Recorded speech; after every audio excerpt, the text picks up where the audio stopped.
MovieWeb.com.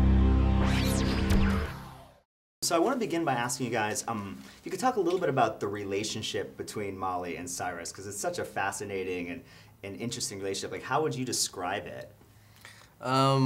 We would describe the relationship as artistic, creative, complex, codependent, weird, maybe a little bit weird, well-intentioned. It's like an old marriage is what it is. They're getting everything they need from each other, emotionally, spiritually, socially, except for romance and sex, you know? Because it's not sexual, their relationship. It's not a sexual relationship, you know, but they're codependent in a lot of ways. And so, you know, we thought, wow, if you have a thing like this that's functioning totally well, but then Molly now has the option to have everything in the form of John. She's getting 80% from Cyrus, her son, but she can get it all. But that's going to be in direct conflict with her son. So that was sort of a perfect storm for the type of awkward comedy drama blend that we like to explore. What is it that she's sort of looking for that she gets with John? I mean, is it kind of an escape from the relationship with Cyrus, or is it, like you said, it's that other 80% that she wasn't getting? I think it's just, you know, everyone wants to be with somebody and to grow old with somebody, and I think she's not thinking that consciously, specifically about what she wants to bring into her life or what she wants to be doing.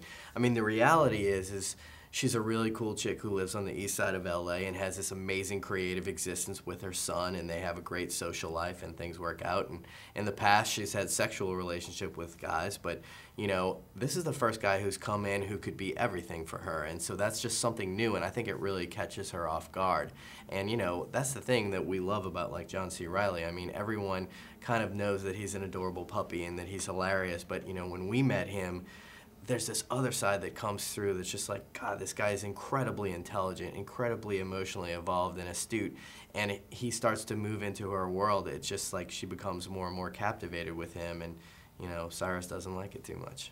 Yeah, well, and then the relationship between John and Cyrus, because it's very competitive. I mean, are they sort of both competing for her love, for her attention, and then it almost becomes like a game between the two of them? Can you talk a little bit about that? I think the boys are, you know, kind of engaging in this strange passive-aggressive battle of wits at first that then escalates, you know, because they both want their Molly, you know, and it really is that simple, and they are in direct competition with each other. And these guys are not, you know, your average just unaware man-children who are just stupidly going about it. These guys are self-aware, and they're smart, and they know what's going on, but the truth is they can't avoid this conflict. They both want the same girl, so, you know, it works out really well for the kind of things we want to explore. And in directing this type of material, I mean, obviously, you know, it's very funny, a lot of humor, but there's this very tender, emotional, dramatic side. So how do you sort of strike that balance and direct that balance between the comedy and the drama?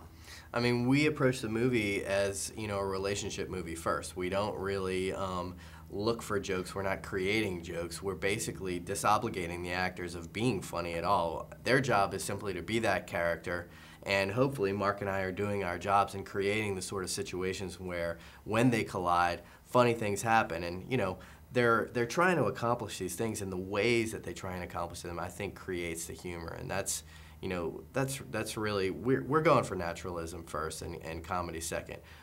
That being said, we love it when we're in a movie theater and people are raging, laughing at the whole thing. I mean, that's the best situation we can hope for. And we were talking about before, but does the humor really come from that awkwardness? You know, you really allow the camera to stay on moments to capture it. Is that where the comedy comes out of, just letting it kind of go? The comedy comes out of, you know, it comes organically out of the situations, and it comes from these characters being really committed to their roles, and Jay and I creating a situation that just happens to contextualize that as funny. So a lot of the nuancing of the comedy actually comes in the editing process, and the timing of it, and how long you stay or how short you stay to make those moments work is a lot in our control in the edit. And you guys have such a fascinating process of filmmaking. Could you talk a little bit about that? Because I know you have like 2 cameras running at the same time, and you do all sorts of different stuff. Can you talk a little bit about that? Yeah. Because our purpose is to achieve naturalism, we do create an open set where we encourage improvisation, and the actors are allowed to go where they want and say what they want and do what they want, all within the context of achieving the goals of the scene.